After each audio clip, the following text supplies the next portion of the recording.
When COVID hit in early March in Virginia, everything we knew about how to be and do church shifted. We had to learn how to connect as a community of faith with one another, and we had to learn how to connect with the communities that we serve in the name of Christ in a new way, and we had to do it fast.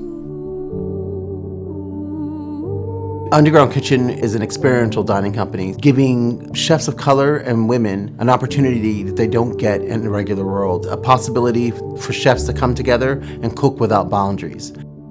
One of the things that's wonderful about UGK is how the work aligns with our diocesan priorities. Care of creation in the form of gardens and urban farming, with racial justice and healing, and in telling the good news of what the possibilities might be. Community First came about at the beginning part of COVID. We had a refrigerator full of food and a bunch of chefs who couldn't work, so we decided to make soups. When the restaurants started closing, chefs had no place to cook.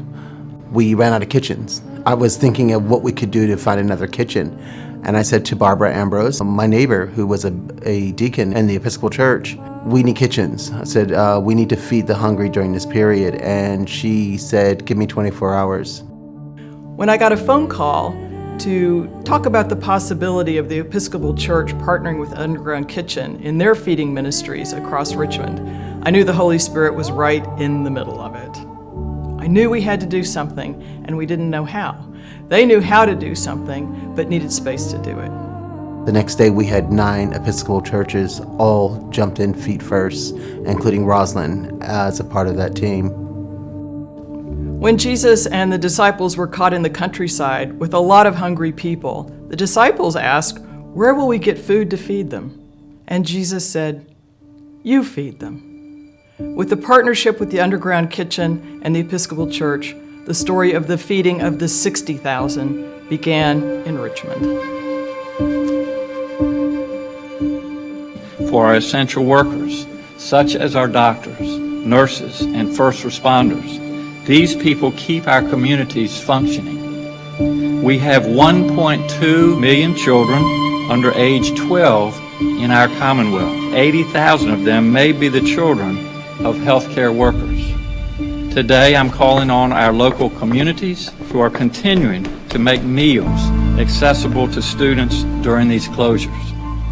We must rally together to fill this pressing need across the Commonwealth, while following strict public health protocols to keep our children safe. Seniors are one of the most at-risk populations during the coronavirus pandemic. And now this is to the Underground Kitchen. I am 75 years old and my husband, 81, has dementia. You'll never know how grateful I am for your kindness. When I feel the loneliest, I need only to remember that I'll get a visit from you and all's okay again. God will bless you, I know. Love and appreciation. Pearl Quick. A sea of people from all over protesting the death of George Floyd. In your most hopeless times, you have to just let go and give to God to bring people together. All folks aren't out to get each other or hating each other, but we're here to help each other. And you know, there's so many good people at Roslyn and at the Episcopal Church who's helped us get here. In the Episcopal tradition, we make vows at our baptism that we will strive for justice and peace and respect the dignity of every human being. And so when tensions boil over, it gets difficult to find the way forward, but we have made vows to do it. June 17th of 2015, we had 9 members of the church were murdered during Bible study.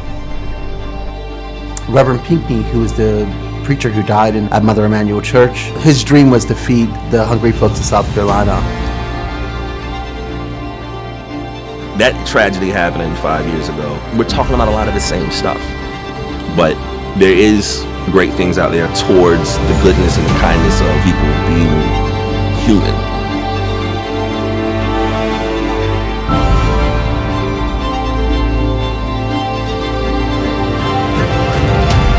There's a reason for everything, and we've helped over 60,000 people at this point and plan to do much, much more for our community.